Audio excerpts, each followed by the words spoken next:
Alright. Is the stream running? Let's see. It should. Yeah, I think so. So, next part. Kempston Mouse. Got 5 of them. The big parts are already waiting, as you can see, but we need to start with the smaller S&D parts. And we need to start with some music, so let me grab another one. Which one did I had? I don't think, oh, it is this one. I want the other one. Give me the other one. So let me grab this one here. I think this is a good one. And this is 5 hours. Alright. So, some music. And let's get this going again. So I did ByteDelights this an hour ago. 5 of them. And now I need to do Kempston Mouse. And I also need to craft dual floppy drive sets, which is a lot of work, so I don't think I'm able to do that today. But at least let me finish these K-Mouse interfaces and maybe some static HDs as well later on today, because I need more of them as well. If you have anything to ask, please let me know in the chat. I'm not visible because my other camera is downstairs. My son used it. But you can hear me, and I'm going to mute the mic, by the way, but you can ask me anything in chat. So, welcome again.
it's actually snowing inside, so I need to close the window.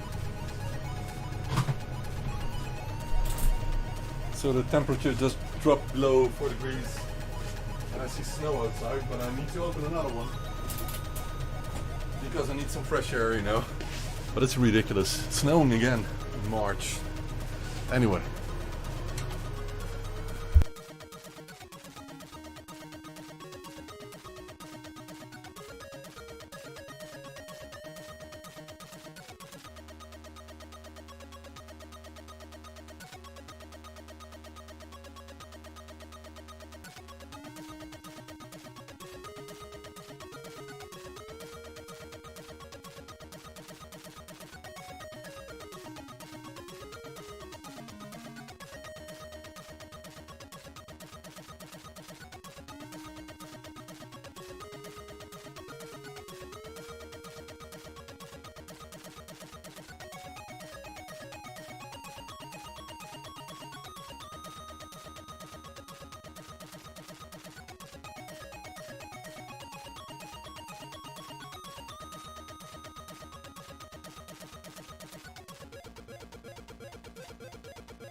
I'm grabbing some coffee because I need to.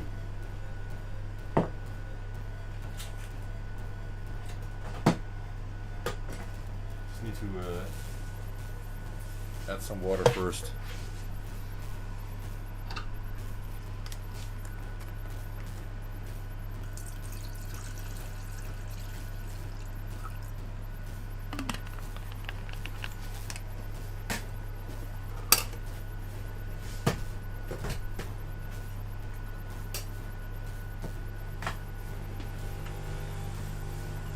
So, coffee's coming up.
So it's really snowing hard again, but it's not cold enough to stick. So, but loads of snow the whole week. Ridiculous.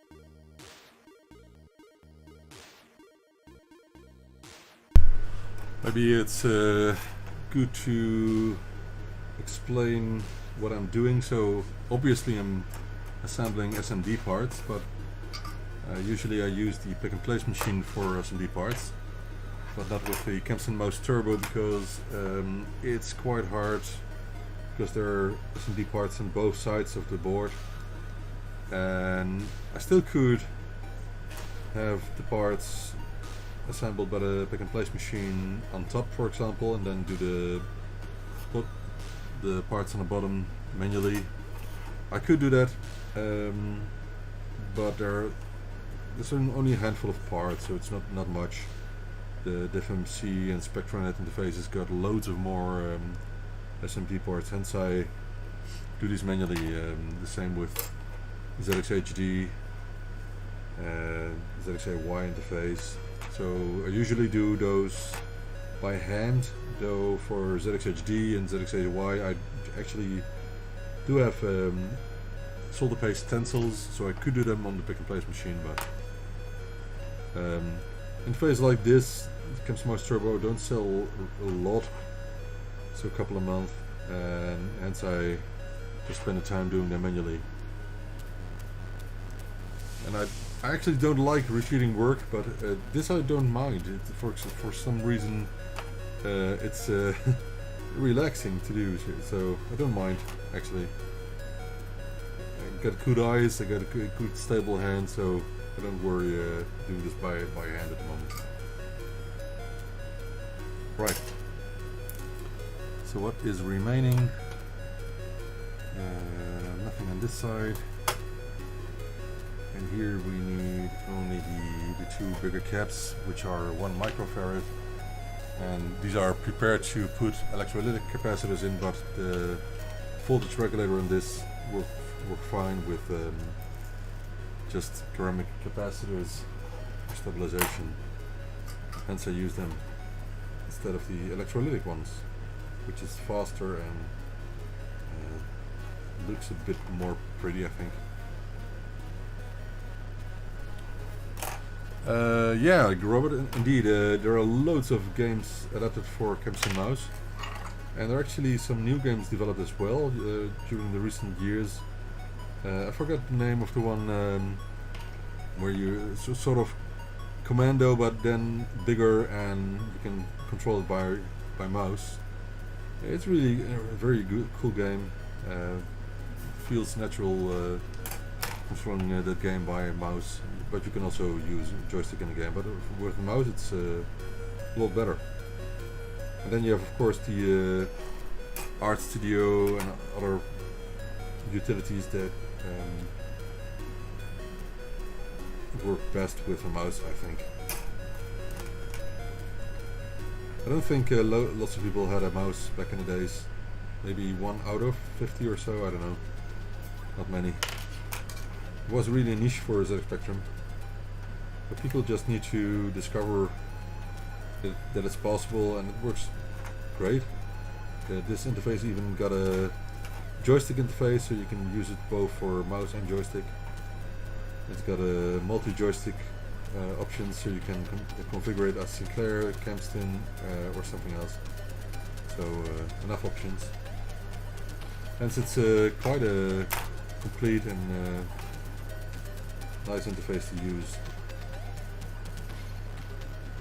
So we've got 2 chips. We've got a CPLD chip for I/O, and we've got a microcontroller chip which goes here for decoding the mouse data directly from the mouse to 8-bit data for the ZX Spectrum. And the chip is developed by George Jury. Velisoft, this is a work name. And he also hosts a page with all the modified games for the Kempston Mouse. So the Kempston Mouse Turbo is based on the original Kempston Mouse. And all the games that work with Kempston Mouse work with the Kempston Mouse Turbo. You can even connect two of these interfaces together by setting one in master mode and the other in slave mode, but I haven't seen a game, I think, where you can use that, but at least it got the option, so that's cool. It's a neat interface. Oh, of course, Kempston Mouse Turbo, this version also has some added expansion options. So you have the standard version got only one throughput connector, but the XL version got two more vertical connectors, which could be useful in some cases if you like that. I also developed a PCB case for it, so it's made of the same material as the circuit board, but then to finish it off looking like a complete interface with case. And it's an affordable option, it looks quite nice. It's easy to assemble, and hence it's cheaper than plastic cases. And I haven't yet developed a plastic case for this anyway, so but I will in the future, I think. It's not too much work, but I just need time. So I noticed I forgot the power LED, so let's grab a couple. Oh, these are very light. You can see the wind is blowing it away.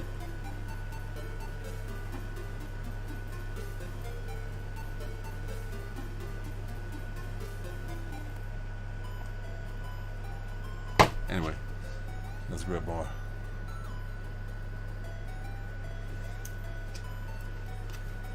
Stop moving. Oh.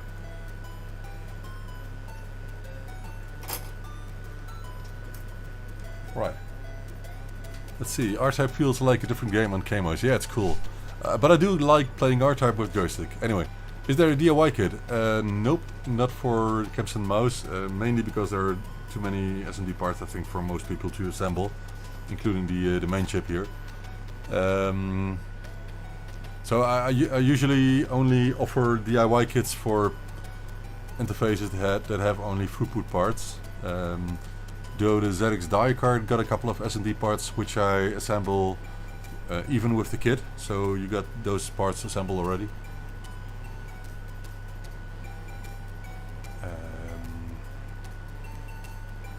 Oh, cool. I'm curious about the crap game contest game you made. There's so much I would like to do, which I don't have the time for yet, but it will come because I'm really working away the backlog quite quickly now, but it's still a lot of work. But I'm sure I will have time to develop cool new things, new products. For example, someone asked about the new Harlequin revisions. So until now I offered only the 48K revision G and the 128K revision 2D, but I also am making kits for revision, I think it's 3H, I'm not sure, I have to check. And I think Don also has models like the Omni and revision 4 and up. I'm not sure which versions are currently available, but the main issue is that with some of the boards you need to drill holes in the case for video output, for example, and until now I try to only select Harlequin kits to make DIY kits for that fit in a unmodified ZX Spectrum case.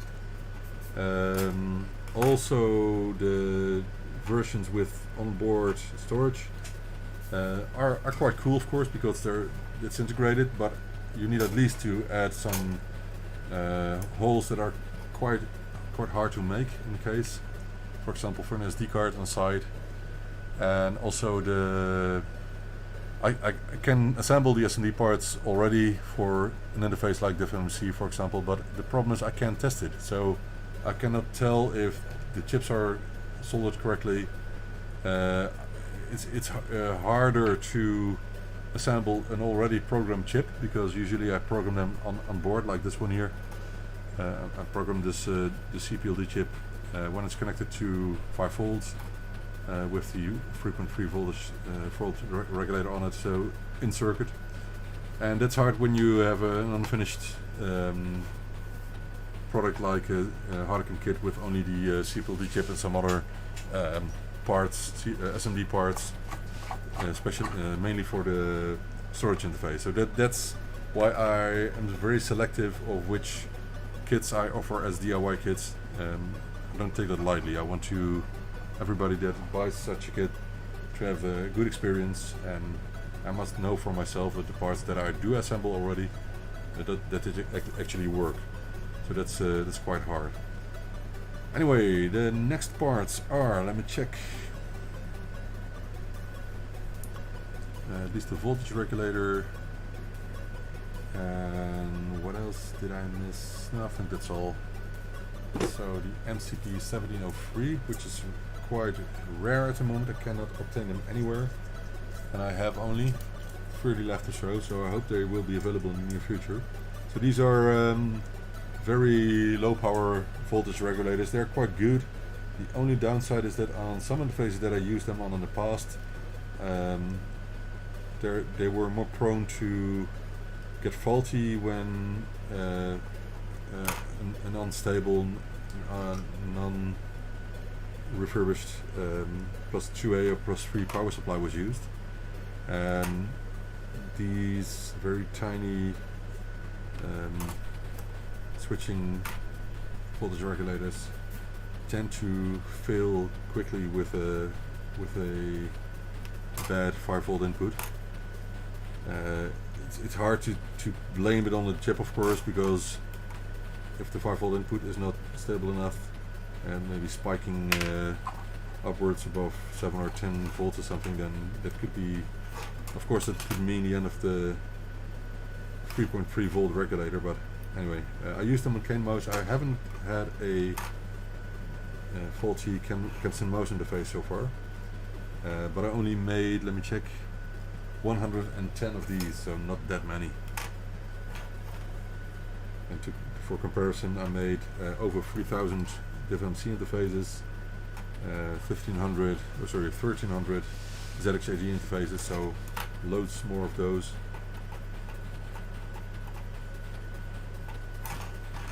And after a while I switched to more robust voltage regulators for the different C interfaces, so those have another type. Oh. Alright, what's next? The socket I need to assemble, I need to clean up first with some IPA again.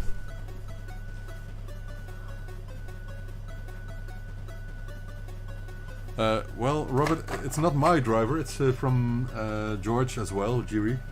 So I hope you give him credits, because this is his design.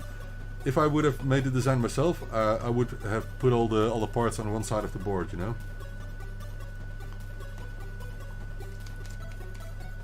But I want to respect the designs from the original developers, hence I just use the design that they supply, and of course with their permission I then produce the interfaces, and I give a small fee for each sold board to every developer. For example, for the ZXHD, the die cards, this Kempston Mouse interface, so they are encouraged to continue developing products as well, which I think is just something that needs to be done, to encourage people just to do it for the community and to get something in return. It is a cool interface, at least, and I like it a lot. Works well. Just you need to know that you need PS2 compatible mice, so not every USB mouse will work. You need ones that work with the Kempston Mouse interface.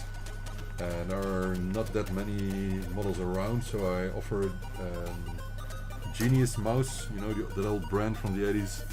They still make mice, and I offer them which are PS2 compatible. So.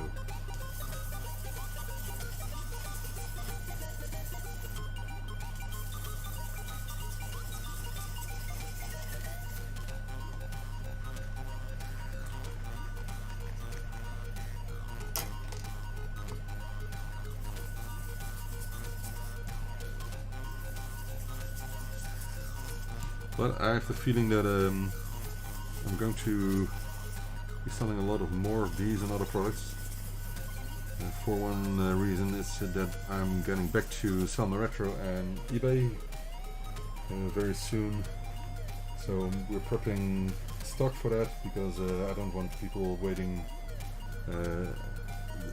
Also not on my web shop, but especially not on eBay because you can get in trouble very quickly for that. I don't like that. So I want to have everything in stock that I offer on eBay.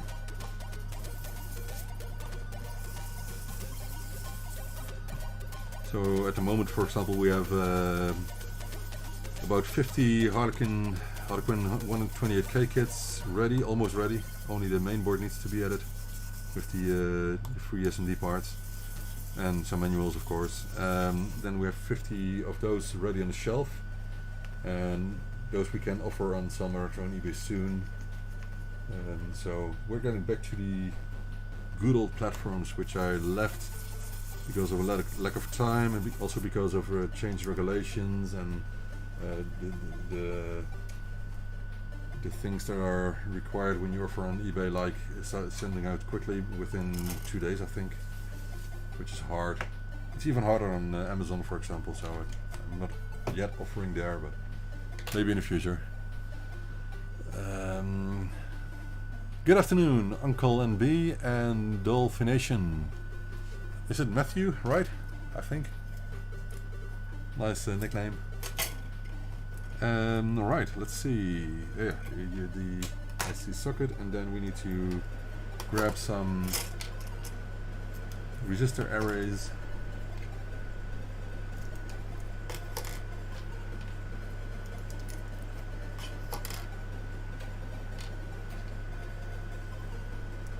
So I hope you like doing these videos, because I'm only mainly showing what I'm doing, not really talking a lot.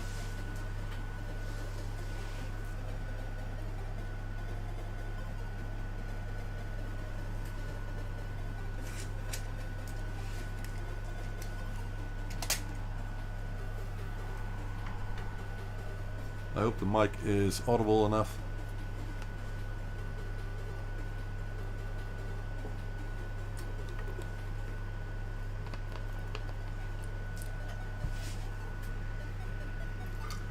So I try to use lead-free solder for the most, because I have to as a business.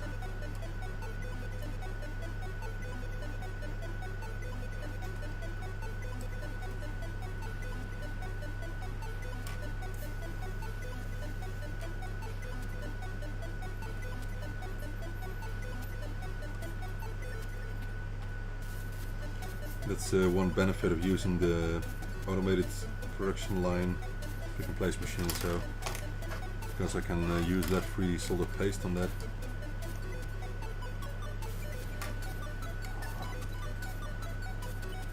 Thank you, Kepler. I think the work is relaxing.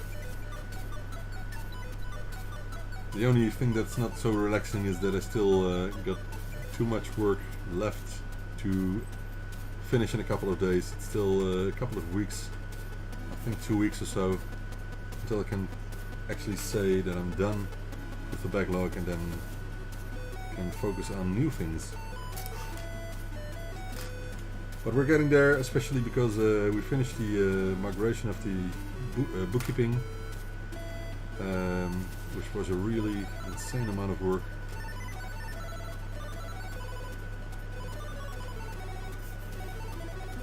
and we need to get to doing bookkeeping every day, so a couple of things are remaining, but we're getting there.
I have one turbo sound interface with 2 AY chips and I think 2 OPL FM synth chips, I think.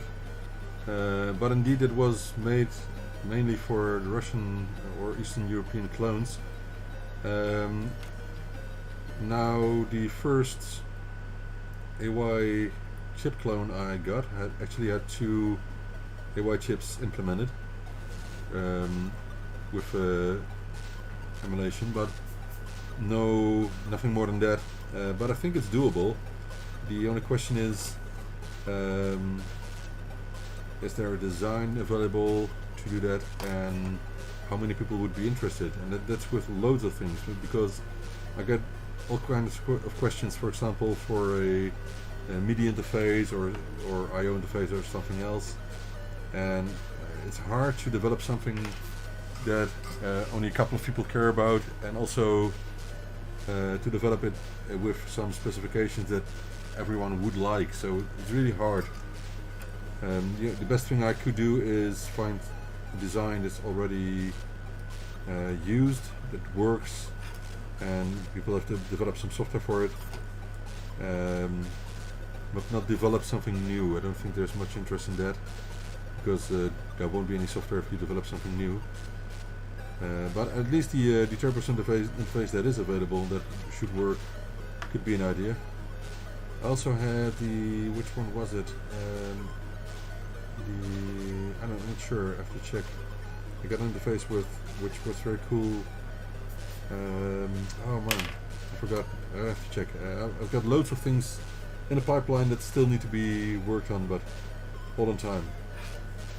So I guess I will be doing loads of more videos with all kinds of interesting and rare stuff, which I have in stock but I haven't worked on yet. Got so many ideas, but I also get bills to pay, so I have to choose. And mainly the last 2 years mainly were trying to catch up, keep up, and work away with some backlog. And we're almost there now, which is a good thing. So expect more new stuff to come in a while, but it will come.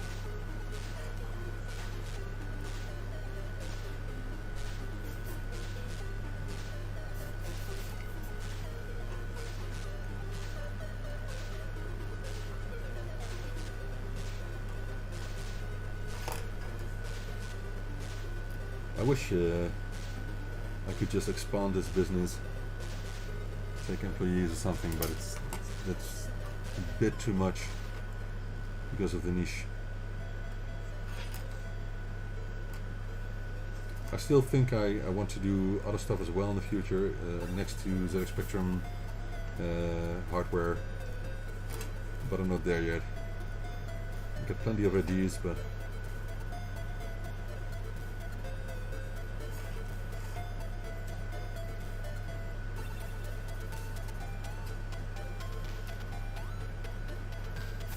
Unfortunately, time and ideas do not always match.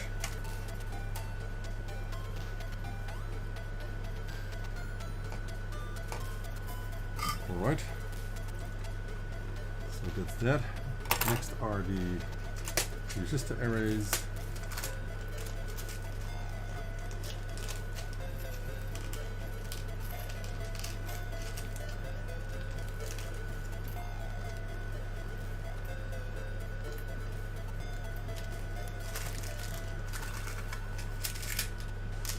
So these are almost identical, these two. This is 4K7 by 7, so these have 7 resistors inside. And these are 4K7 by 8, so 8 ones.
So we're almost up to the connectors.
I'm not interested really in, well, I am interested in the systems. I used loads of systems in the past, from, I don't know, MSX to Amiga, all systems that you can imagine, 8 and 16-bit.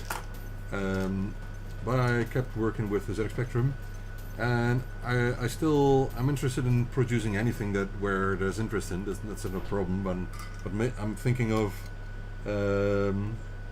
paying the bills then, if I speak it out that way. But what I would like to do is to develop lighting systems for in-house purposes. For example, having some moving lights in your living room that react to sound when you're playing musical videos, for example, of concerts. I would like to work on that, stuff like that. I would like that a lot. I love to work with lights and electronics and computer controlled systems, but I just haven't found the time yet. But I'm taking steps for. So until now, when I needed a computer to control anything, I just use the Spectrum because it's easy to control. even in machine code. I like that a lot, but maybe in the future we'll get to other stuff. I'm starting to using Arduino. I've done some small development testing. I'm not there yet, but so I've got loads of ideas, even for a Spectrum, but with new technology that I haven't used yet. So yeah, all kinds of ideas, but mainly focused on 8-bit computers or home entertainment. Those two categories interest me the most. I would like to work on that. I'm not sure if I will ever make products that are interesting enough for people to actually put in the living room, but we'll see. I think the biggest problem with working on home entertainment electronics is that there will be loads of companies that would like to grab those ideas of you, you know. So that's the hard thing about that. I'm not sure if it's realistic. That's the good thing about a niche like working on electronics for the ZX Spectrum. It's enough to make a living, but you also know that there are not that many people trying to compete you. That's a good thing. And I don't like to compete with other people, so that's what I like about this. Alright, so let's get to the edge connectors now.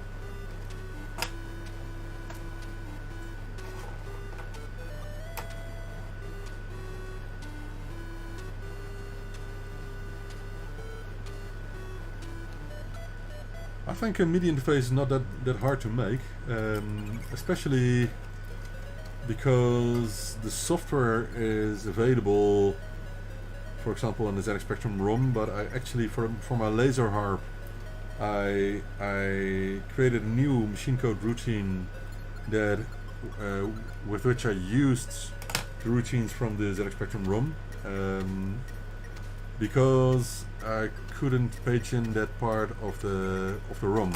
I think it had to do with running software from DivIDE or DivMC, which I didn't, which startup user 0 mode, so 48 basic with all memory capabilities, 128K memory capabilities. But I don't think I had the option to page in the 128K ROM. So I couldn't reach the MIDI routines, the machine code routines. So I actually just used the disassembly and copied the routines, rewrote them with the Tornado assembler, I think, and used them in my laser harp software, and that worked like a charm, so why not? So the routines are there, and they work greatly. There's nothing wrong with those. And I think adding, for example, one chip, a CPLD or a GAL chip or something like that, to actually create a MIDI output interface for the ZX Spectrum will be quite easy. Of course, it's completely different when you're talking about MIDI input, because I don't think the ZX Spectrum ROM has routines for that. So for that you need completely new routines, and maybe you can use routines from devices of the past. Doesn't RAM Turbo have MIDI? Which was it? RAM MIDI interface? I'm not sure. There was an interface that had MIDI ports, which was quite known, but I don't think many people have used MIDI on the ZX Spectrum. I think my laser harp is one of the few. So you can connect an actual synthesizer or software digital audio workstation on a laptop or something connected to the ZX Spectrum by MIDI. So it's quite transparent. Doesn't matter what you connect. The ZX Spectrum just outputs real MIDI data. That's what it does. So if people are interested, well, you could create a MIDI output and maybe a MIDI input interface, but I'm not sure what people would like to do with it because there is not much software available. So MIDI input, I don't think that's really useful. MIDI output, it's there's more you can do with that.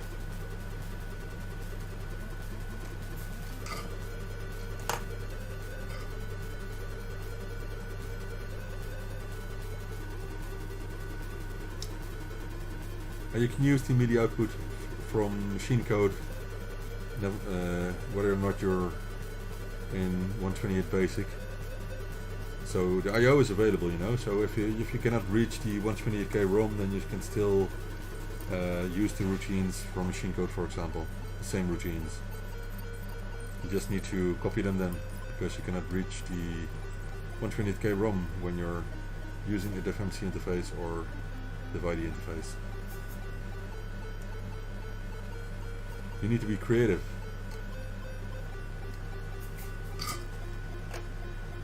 I'm not talking about Sound Blaster.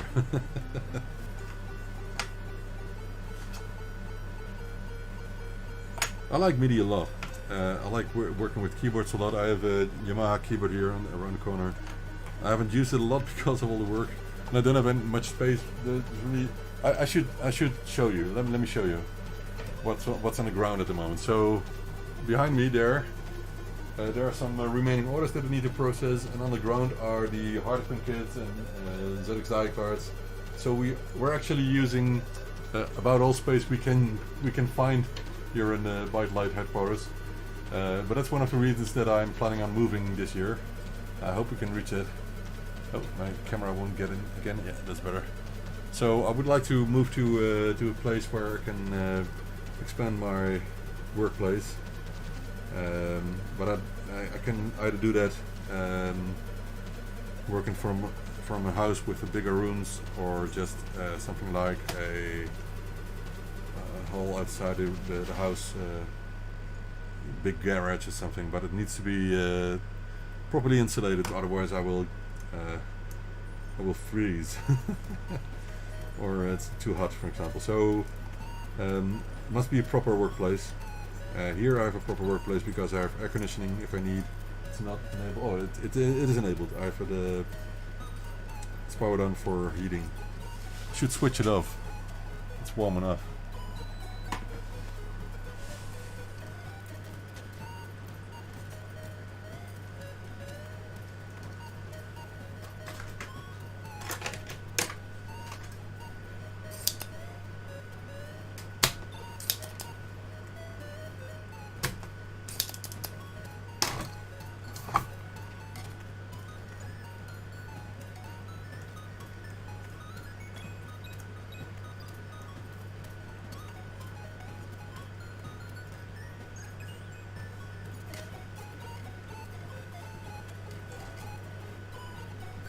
Oh, the drum machine, yeah, that had a media inputs and outputs, yeah. I wonder if there are videos on YouTube about MIDI interfaces for the ZX Spectrum and what software they had available. I don't think there are many videos about it, but I haven't checked.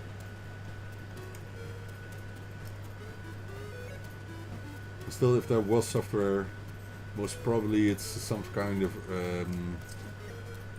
arranger software with really limited functionality that only works with that specific interface, for example. I can imagine something like that.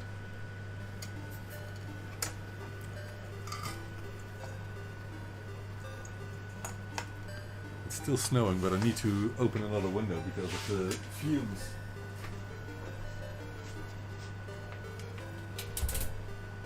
So, I've got 2 windows open now.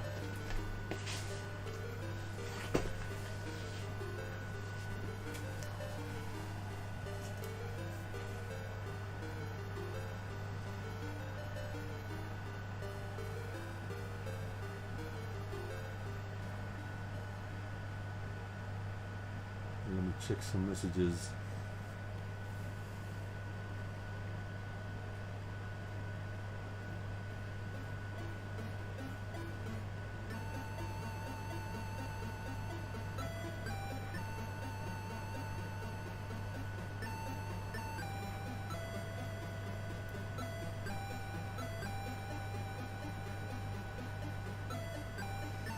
All right.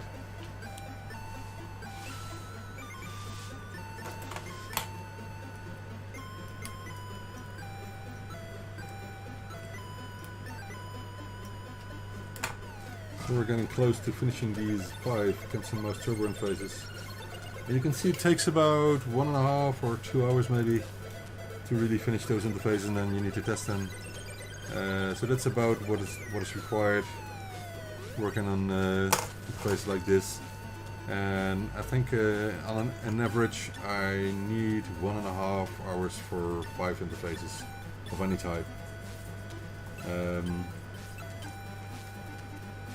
So that's about it.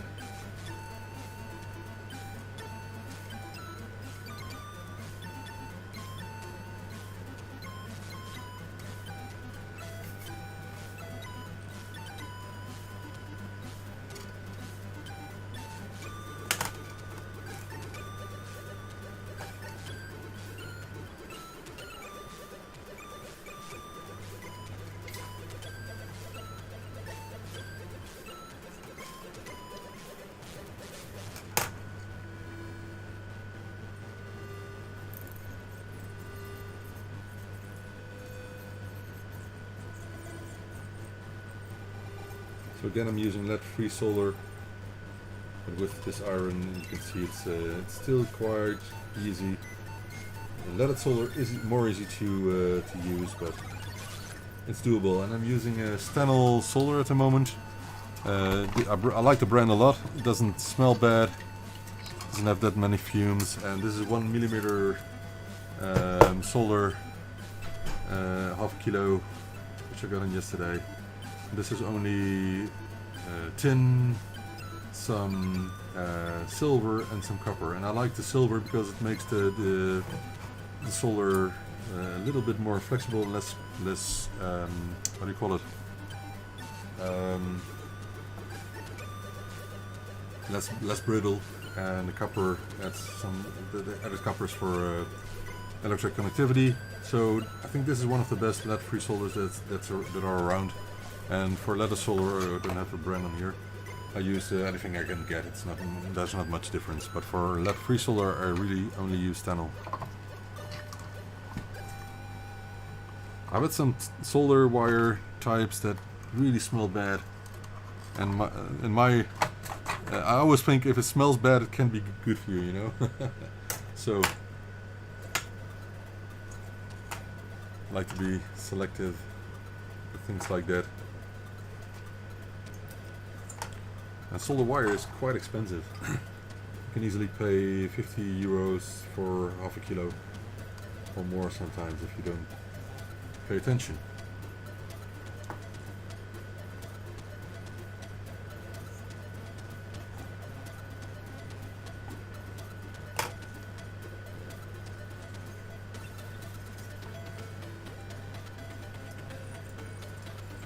And I quite like to calculate pricing as detailed as I can. So, for example, even solder wire is added to the Excel sheets I use to determine pricing. So I try to determine how much solder wire I need and then put in the price for a roll, a certain amount of weight. Everything like packaging material I put in the sheet, so I get a as much as realistic price calculation as possible. And of course, prices fluctuate quite a lot. For some chips like this one, sometimes I pay 5 or 6 euros. Sometimes I pay 2 euros, something like that. Sometimes I get a batch in that has bent pins, which is ridiculous, but so it takes a lot more time to use the chips. And if you think of time is the most expensive thing. But so try to be realistic. Try to not be too optimistic about how much time things cost. Try to be realistic, so that's important. Right, edge connector is on, so now we need to add some headers, pin headers.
So these 3 pin headers are optional. These are only needed for some specific configurations, so I just put them in and leave them open. If someone wants to use any of the options, then you can read the manual for that. It's all described. You can add jumpers if you want to. The only way I could add jumpers is put them on one of the pins, but there's a chance that they will come off during shipping, so I don't like to add those that way. And most people will not use them, so I don't add any jumpers at the moment.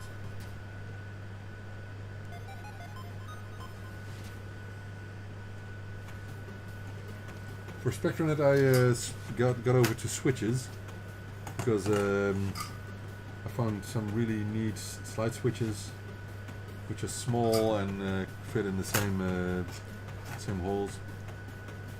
So I used them on Spectronet, and there was another interface and I forgot. Anyway, so it's quite easy to configure Spectronet now. What the switches do is described on labels that I add, and also on the case it's shown what the switches do. So that's a good way of working with switches. But for Kempston Mouse, these 3 can be left open, so there's no need to add switches or jumpers by default. It's not necessary. It's good to have the pin headers in case you actually need to add the switches, the jumpers. Right. So what do you think of it so far? Is it taking too much time, or do you think it's going quickly? I'm curious what you think. We're almost there, as you can see. Not much left.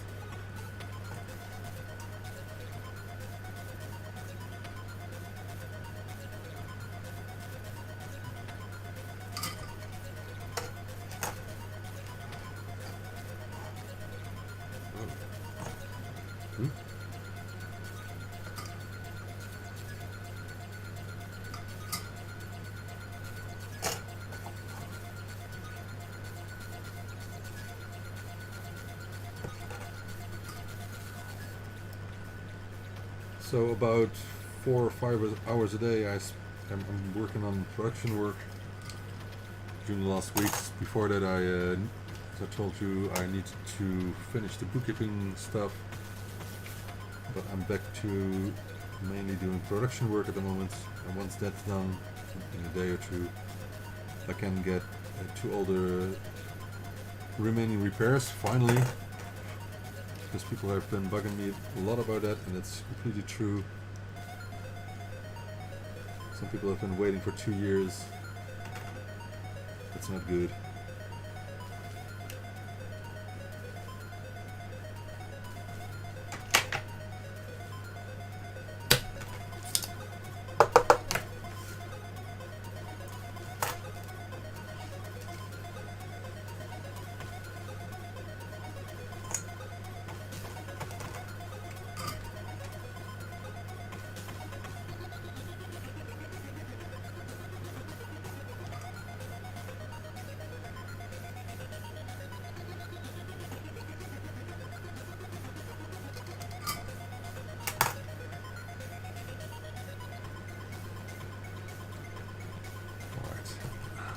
So, what's next? The joystick connector, dip switch. I need to add a label for the joystick configuration. When I design a board, I like to add the configuration information on the board instead of on separate labels, but as I said, I didn't develop this board, so I just add a label for this one.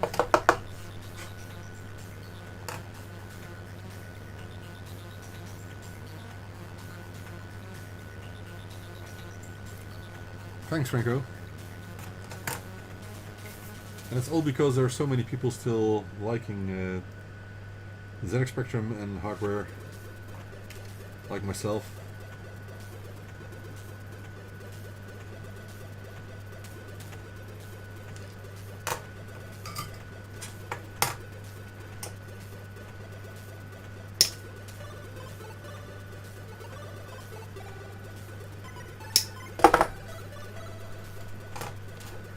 I've never been someone that likes to take it easy with work like this. I just want to get going.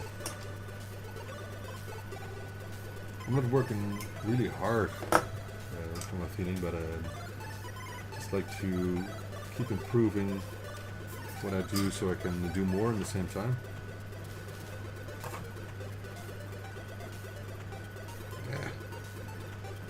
Can't get the hole completely open, so I think I'm doing it this way. Yeah, that's it.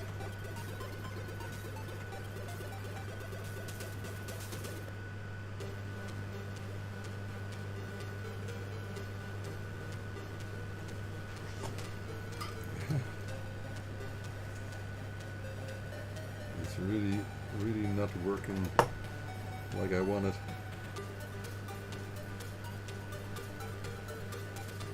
So it's in.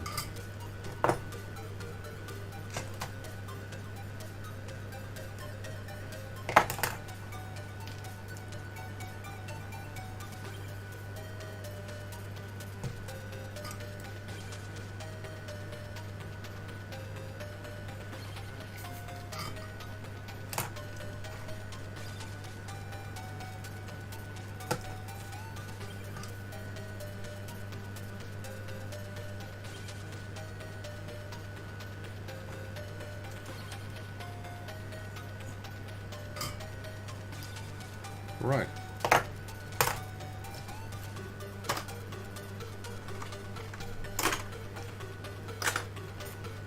Let's see.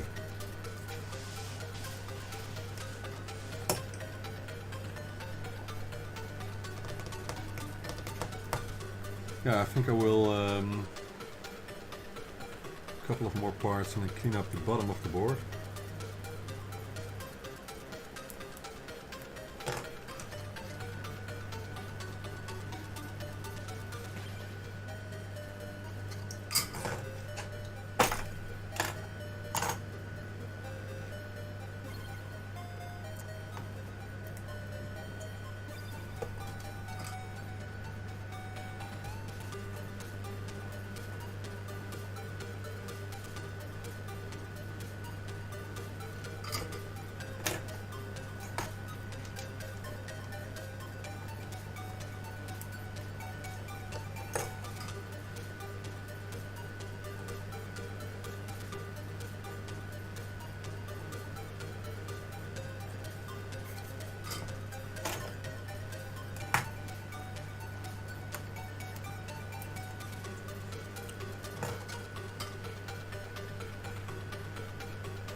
Alright, so I have some more pinheader strips here and some throughput edge connectors there for the XL version.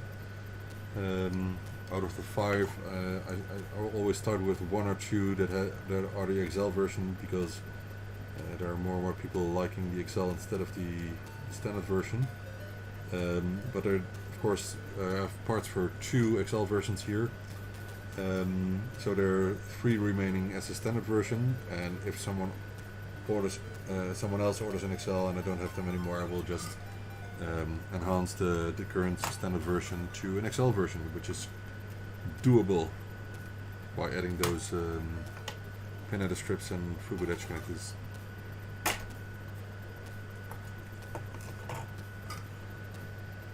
Alright, so almost about to clean up the bottom of the board. There are a couple of reasons of doing that. It's not really needed. Cleaning up the flux or stuff that comes out of the solder wire, but it looks better if we do that, and also it helps finding shorts and stuff. So that's a good reason to clean up the boards. So I already did the top of the board, which is clean now, but the bottom is not clean. And I will not clean the flux on the edge connector. This is non-corrosive flux, so there's no reason of getting it off. But this is too much work getting it through out of the between the pins of the edge connector. All right, let's see. So edge connector is on, headers are on, joystick connector is on. Only the USB connector and the dip switches are remaining. So we'll add this one, and then I will clean out the button before putting in the dip switches, because there's a reason for that.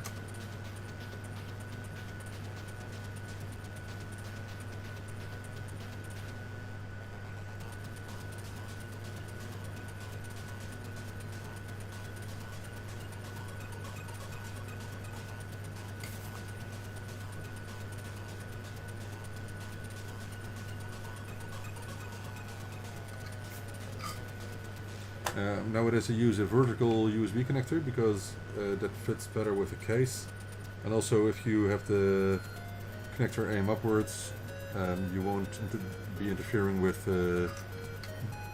tape leads, and so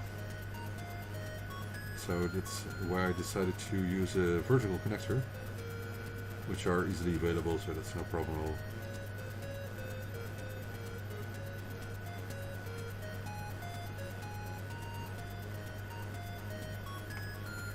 So you can reach both the joystick connector and the USB connector from the top of the interface, which is quite easy. The board has been developed so you can put on a PS2 connector or a USB connector. And I don't think there's much use of adding a PS2 connector, because you need really discontinued mice for that, and not many mice available that have a PS2 connector. But there are plenty, of course, every mouse nowadays has a USB connector, and if you find one that's PS2 compatible, then you can use it on the Kempston mouse.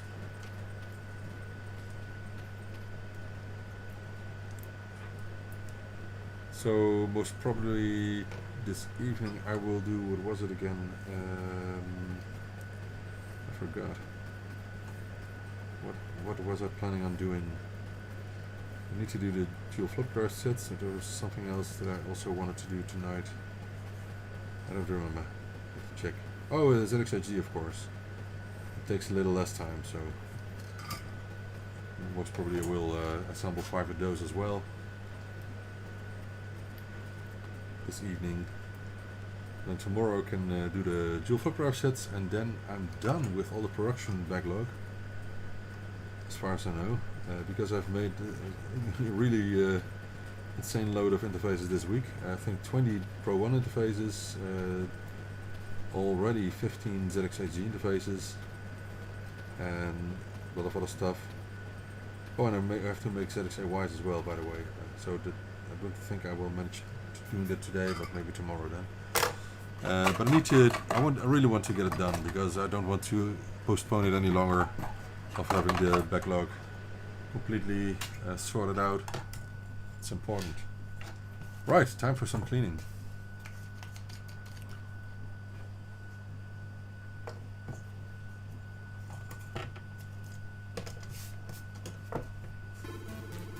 So I use these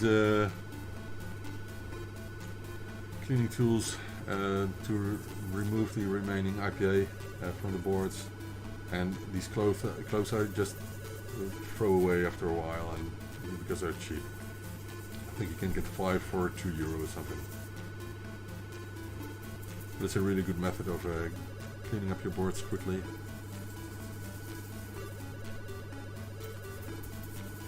So everything you do, you can do more quickly if you get some experience and good ideas of how to doing it quickly.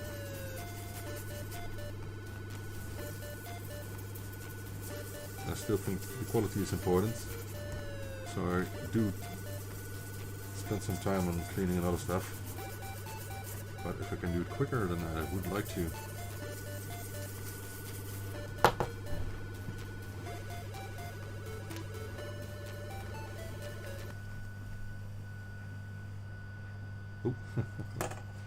Okay, this board has the habit of all the holes will put the IPA on the top as well again, which will leave some stains, but not too much.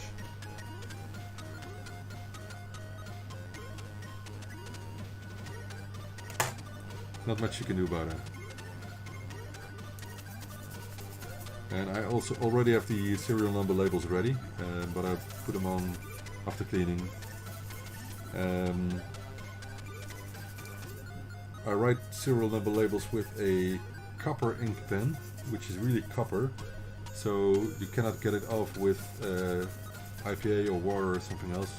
You can get it off if you rub it off, but that ink is the best one I found for writing labels that will not, serial numbers that will not come off easily.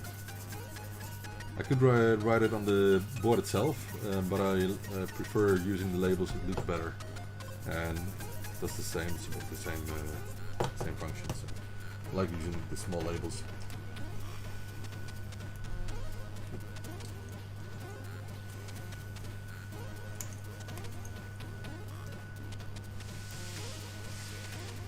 And IPA you use quite a lot because I want to rinse all the stuff away, you know, so I don't want to have flux remain mixed with the IPA left on the boards, because it will create stains. I don't like that.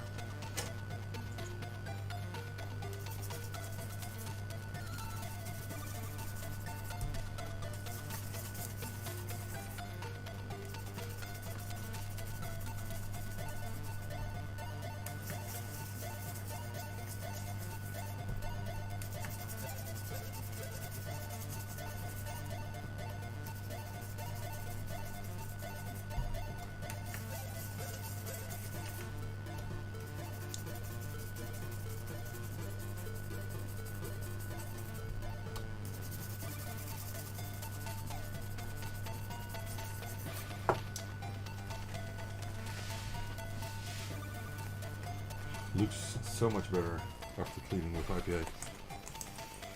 So usually I buy IPA in liters. Last time I bought 6 liters, I think. It will last forever, but still I use quite a lot, I think. Of course I'm really careful for both the fumes as fire hazard. So no smoking, no lighting up lighters or something here. Even with heat, like from the soldering iron, you have to be careful.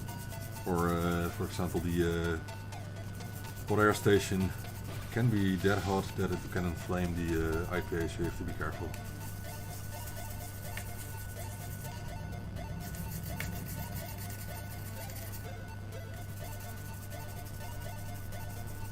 But you can see I'm using as much as is needed, so it gets quite wet.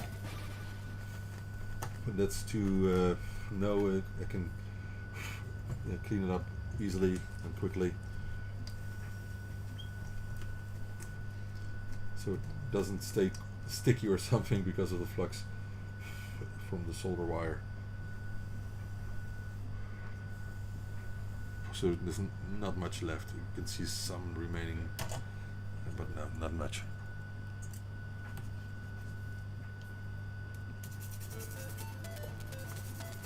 IPA is not that expensive if you find a good source for it. Usually pharmaceutical shops sell liters for a couple of euro each.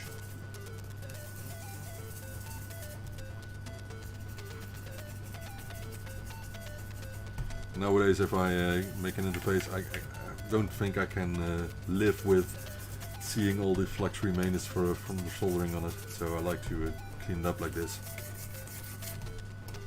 Looks so much better.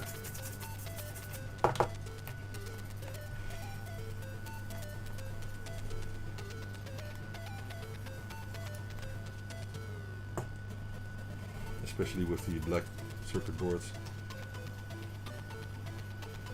I added circuit boards from C Technology and from PCBWay in the past, which are all glossy, and I really like the matte finish from the JLC PCB nowadays. Looks really professional, I think. You can see some IPA remaining there, but if I blow a bit, then it's gone.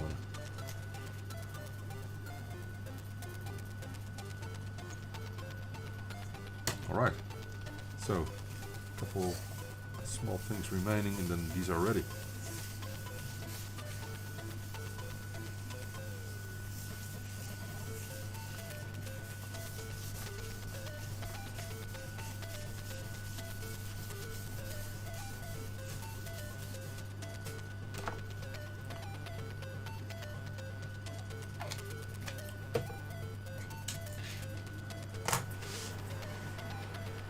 So I was talking about the labels.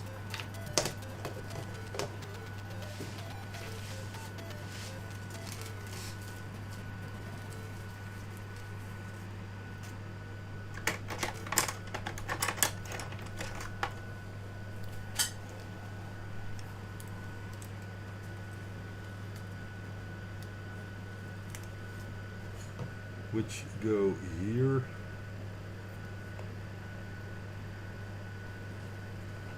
One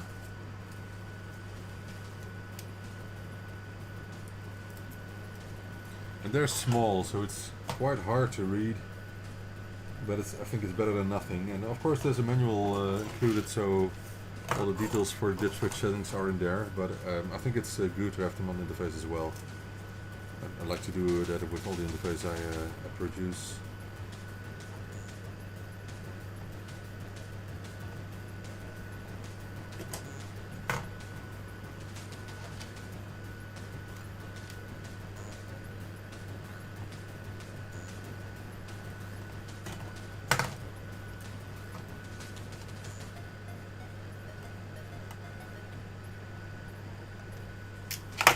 Alright, that's that. Now for the dip switches themselves. Oh, it's a bit hard because I need to hold them. But if you do this a lot, you get used to stuff like this.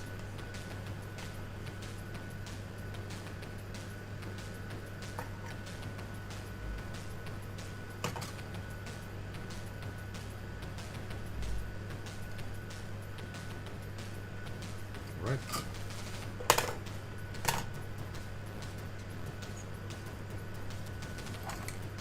Oh.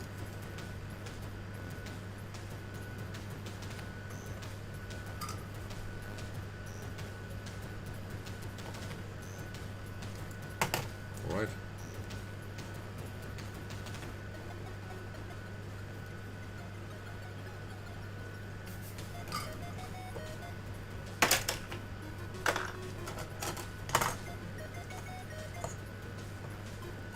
There's one other benefit of using lead-free solder.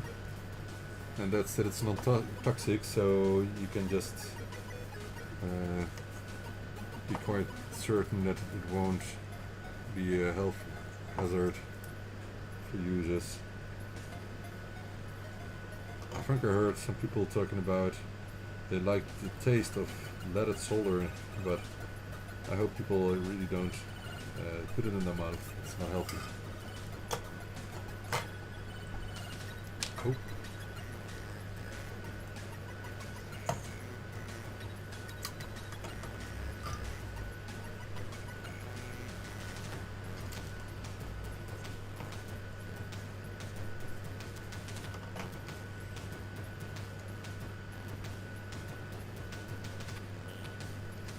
Alright, one more.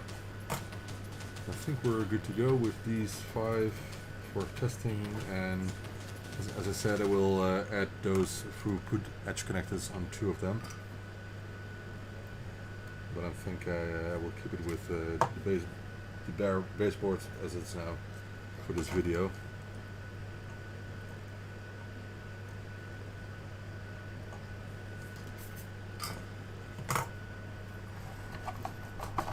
There's one thing that I need to do in a second, which I should not forget. Not this, but something else I will show you in a second.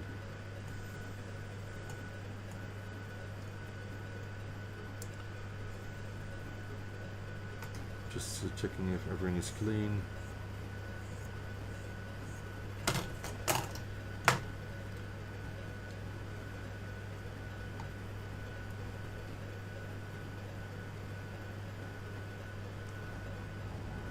I don't like the angle of this connector, so let me check if I can improve that. Just a bit. Yeah, it's a bit better. Maybe a bit more.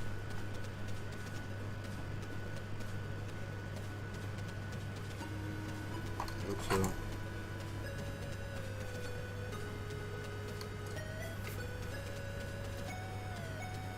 Okay. Yeah, it's better.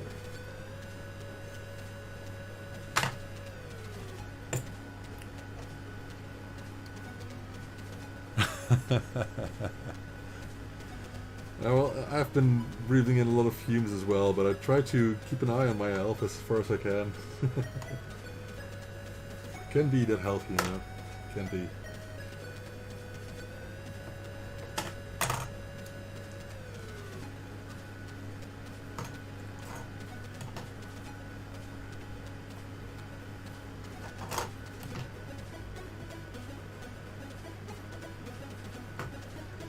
Also synthetic stuff that has a smell to it can't be that healthy.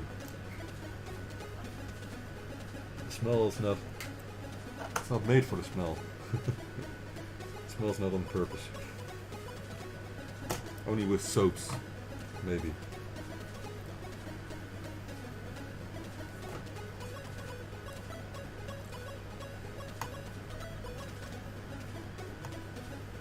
Right.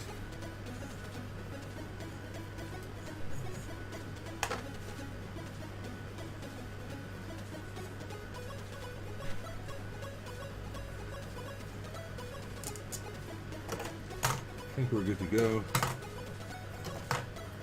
It's nice.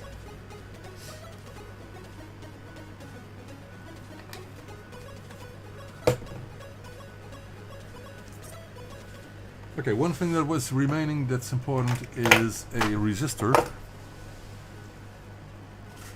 I think it's 330 ohms. Let me check. Or was it 3K free? 3K free.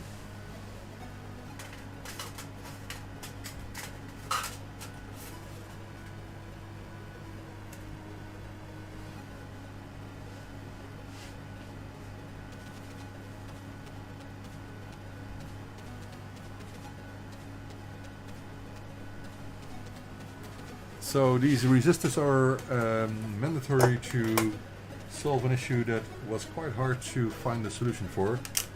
I somehow accidentally found that this is a proper solution. So because of the added track length on all the signals, Some weak signals from the ZX Spectrum are starting to act as an antenna, so picking up and sending out all kinds of distortion on other signals, and especially the clock signal on the ZX Spectrum has problems with that. So it took some time to find out what was going on, and in the end I discovered that adding a 3K3 resistor was good enough to solve all the problems with that.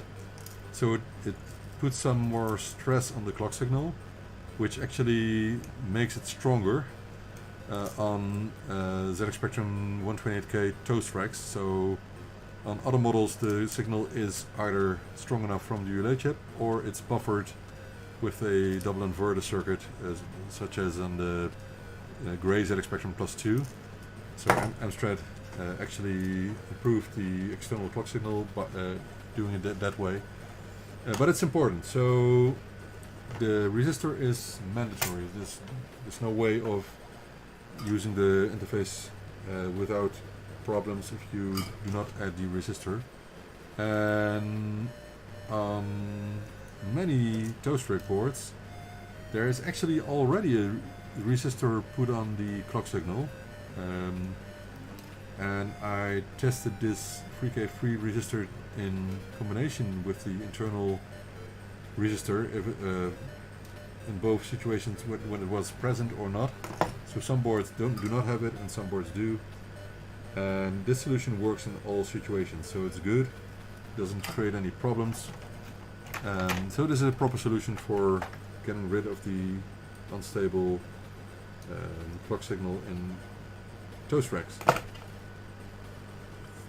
And as you can see, we found out that it was an issue later on, so the resistor is put on after the board was developed, and it do just this way. So adding a resistor on the clock signal from clock to 9 volts, I think, or 5 volts. No, I think it's 5 volts.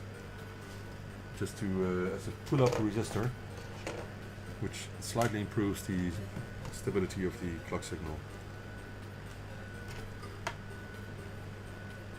I remember some people really having troubles with that, and it's funny that some people expect the ZX Spectrum to be completely stable, even with when loads of things are attached, like for example 3 interfaces, a ZXHD, a Pro 1 interface, DivMC, and a Kempston Mouse interface, for example. They think that should just work without any problem, and the machine wasn't developed for that.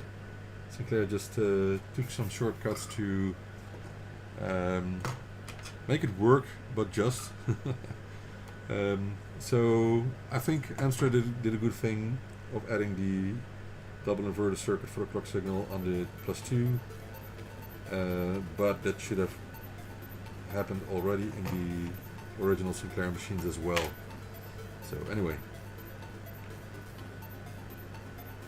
adding all the track length on the Kempston Mouse Turbo interface made the problem become clear. Hence I only add this solution to the Kempston Mouse interfaces, not to anything else.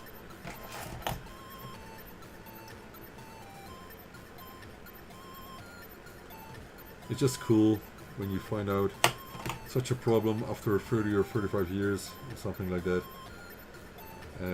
Unfortunately, we're able to find a proper solution as well.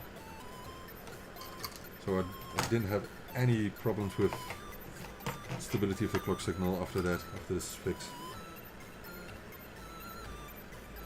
Just one resistor. Well, the other thing we could have done was just add the double inverter circuit on the Kempston Mouse, for example, but I'm not sure if that will create problems with the ZX Spectrum Plus 2, for example, which already has the double inverter circuit. It could add some delay that will create new problems, you know, so that's something I haven't checked, but that would be another solution for that.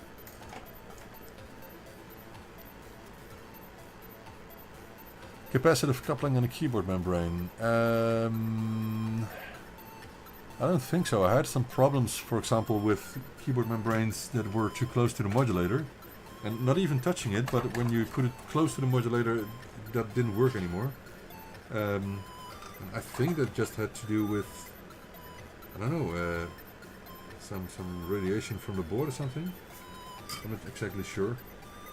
But it always was solved by adding some insulation on the modulator to be sure that the membrane was far enough from the modulator. But it's a problem, yes. Those kinds of things are problematic with all equipment. That wasn't designed with that in mind, you know. There are so many proofs of the Sinclair took those shortcuts, like using an address line specifically for the ZX printer, for example. Anyway. Yeah, so for now these interfaces are ready. I'm not sure if I have the... Let me check the microcontrollers already programmed here. Let me check. Yeah, I have them. So why not put them in as well? Loads of them actually. Way too many. I'm not sure why. I think just before last November, with the Black Friday weekend or so, I ordered a lot more parts to make sure I had enough for Black Friday sales. I still have lots of them left.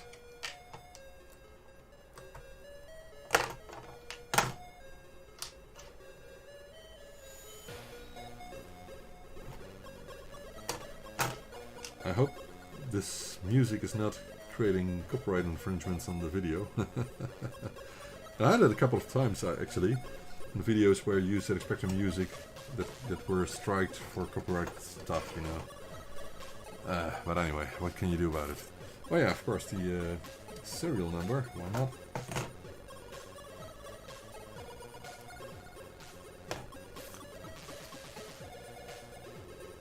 Thanks, Franco. So, oh, this picture is a bit dirty, but I will wipe it with IPA just a bit later on. I think that's my call for dinner, so just in time. Let's put it in a way that nobody is triggered on their ODD. Is this nice or not? What do you think? Alright, so that's for this stream. So I will be adding those throughput edge connectors later on two of the 5 interfaces. And this is it for now. As I said, I need to do some more ZX HDs and ZX AYs, but I really think that is about it. I think so. And then tomorrow I will do the dual flop drive sets. So that should be about it when it comes to production work and backlog. I'm really happy that I'm about done with that. So thank you for watching again. YouTube is a nightmare for the stuff. Yeah, some people are just trying, you know, trying to put a copyright strike against your video without actual rights for that. I don't know. Anyway, thank you for watching the stream, and I will be back. I'm not sure if I will be back tonight, but most probably tomorrow. So have a good evening, and I will see you later. Bye.